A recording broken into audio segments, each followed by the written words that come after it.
औज़ुबिल्लाहिमिनश्शैतानिर्रजीम बिस्मिल्लाहिर्रहमानिर्रहीम। आज बायोलॉजी का सेल एंड टिश्यू चैप्टर से 9वीं क्लास के कराची बोर्ड का लेक्चर स्टार्ट करने जा रहा हूँ। Endoplasmic reticulum.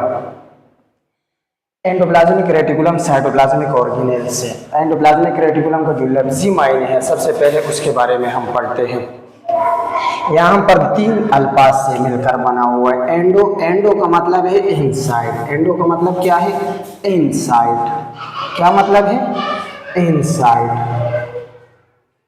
इनसाइड। प्लाज्मिक का मतलब है प्लाज्मा।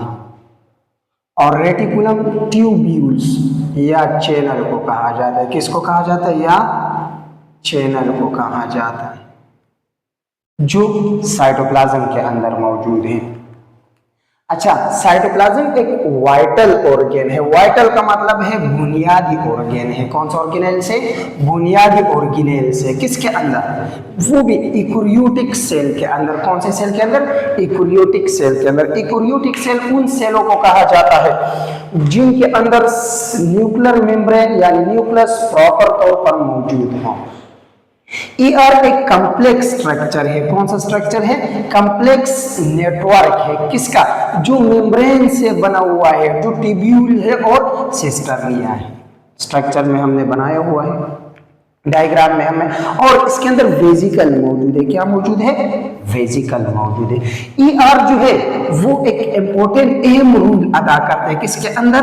सेलुलर प्रोसेस के अंदर। सेल के अंदर बहुत सारे प्रोसेस हो रहे, बहुत सारे अमल हो रहे हैं, उसके अंदर बहुत अहम रोल अदा करता है।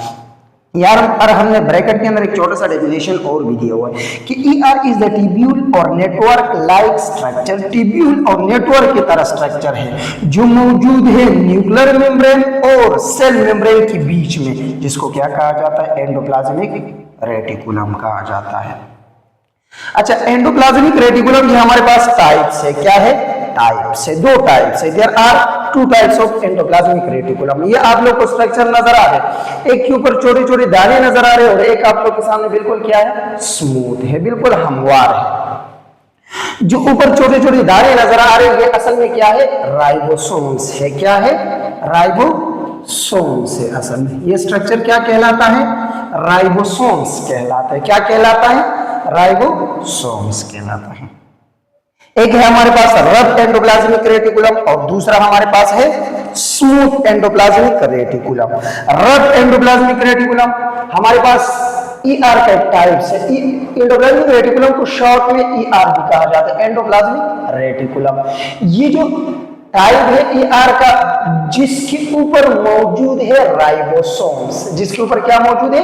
इनकी सरफेस के ऊपर क्या मौजूद है? जो दाने दाने आप लोगों को नजर आ रहे हैं, ये दाने दाने असल में क्या कहला है? राइबोसोम्स। काम इसका क्या है? प्रोटीन बनाना है। क्या बनाना है? क्यों प्रोटीन? क्योंकि इसके ऊपर क्या मौजूद है? राइबोसोम्स मौजूद है। क्या मौजूद है? राइबोसोम्स मौजूद है। अब जो दूसरे नीचे आप लोग को बिल्कुल हमवार नजर आ रहे, क्या नजर आ रहे? हमवार नजर आ रहे। इसलिए क्या कहला रहे? स्मूथ एंडोप्लाज्मिक रेटिकुलम कहला रहे। क्या कहला रहे? स्मूथ एंडोप्लाज्मिक रेटिकुलम मतलब हमवार। ये टाइप है एंडोप्लाज्मिक रेटिकुलम का जो राइबोसोम्स मतलब नहीं है इसके सरफेस पे, लेकिन लेपिंग मतलब क्या है? नहीं है, गैर हाजिर है। काम क्या? इसका काम बहुत है। ये लिपिड को बनाता है। किसको बनाता है? लिपिड को बनाता है। यहाँ पर 2 टाइप्स है लिपिड के हमारे पास। एक का नाम है फास्फोलिपिड और दूसरे का नाम क्या है? कोलेस्ट्रॉल है, जो सेल मेम्ब्रेन के अंदर अहम रोल अदा करते हैं। किसके अंदर? सेल मेम्ब्रेन के अंदर अहम रोल अदा करते हैं। दूसरा जो स्मूथ एंडोप्लाज्मिक रेटिकुलम है, ये कैल्शियम आयंस का स्टोरेज का काम करता है। कैल्शियम आयंस का स्टोरेज का काम करता है। तीसरा इसका जो काम है डिटॉक्सिफिकेशन।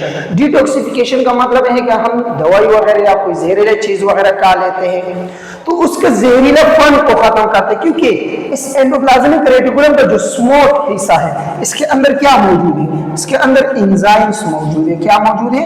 एंजाइम्स मौजूद है। वो एंजाइम्स उस केमिकल का डिटॉक्सिफाई करते हैं, मतलब उसका जहरीलापन को क्या कर देते हैं, खत्म करते हैं। थोड़ा सा स्ट्रक्चर की तरफ आते हैं। देखो ये आप लोग के सामने क्या है, एंडोप्लाज्मिक रेटिकुलम जो स्मूथ है, ये ऊपर वाले क्या कहलाता है, रफ एंडोप्लाज्मिक रेटिकुलम। अच्छा ये जो एक एक आप लोग को एक एक वो नजर आ रहे हैं, प्लेट नुमा एक स्ट्रक्चर नजर आ रहे हैं, इस स्ट्रक्चर को क्या कहा जाता है, सिस्टर्निया कहा जाता है। क्या कहा जाता है, सिस्टर्निया कहा जाता है। इस सिस्टर्निया के ऊपर आप लोग को ये दागदार नजर है, जिनको क्या कहा जाता है, राइबोसोम्स कहा जाता है। और ये जो एक स्ट्रक्चर है, ये क्या कहला रहा है, यहाँ पर न्यूक्लियस कहला रहा है। ये जो आखिरी स्ट्रक्चर है, ये आप लोग का क्या कहला रहा है, सेल मेम्ब्रेन कहला रहा है। क्या कहला रहा है, सेल मेम्ब्रेन कहला। तो ये था आप लोगों का एंडोप्लाज्मिक रेटिकुलम का लेक्चर, जो उम्मीद करता हूँ कि आप लोग को समझ में आ गया होगा। वस्सलाम।